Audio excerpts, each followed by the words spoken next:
అనగనగా ఒక రాజు. ఆ రాజుకి 7 కొడుకులు. ఆ 7 కొడుకులు 7 చేపల్ని తీసుకొని వస్తారు. ఆ 7 చేపల్లో ఒక్క చేప మాత్రమే ఎండదు. ఆ చేప చిన్న కొడుకుది. అతను వెళ్ళి, చేప చేప ఎందుకు ఎండలేదు అంటే, గడ్డివాము అడ్డొచ్చింది అంటుంది. గడ్డి గడ్డి ఎందుకు అడ్డొచ్చావు అంటే, నన్ను ఆవు మెయ్యలేదు అంటుంది. ఆవు ఆవు ఎందుకు మెయ్యలేదు అంటే, నన్ను పాలేరు సరిగా కట్టేయలేదు అంటుంది.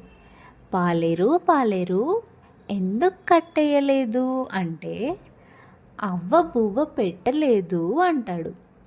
అవ్వ అవ్వ ఎందుకు బువ్వ పెట్టలేదు అంటే, పాప ఏడ్చింది అంటుంది. పాప పాప ఎందుకు ఏడ్చావు అంటే, చీమ కుట్టింది అంటుంది. చీమ చీమ ఎందుకు కుట్టావు అంటే, నా బంగారు పుట్టలో వేలు పెడితే కుట్టనా కుట్టనా అంది.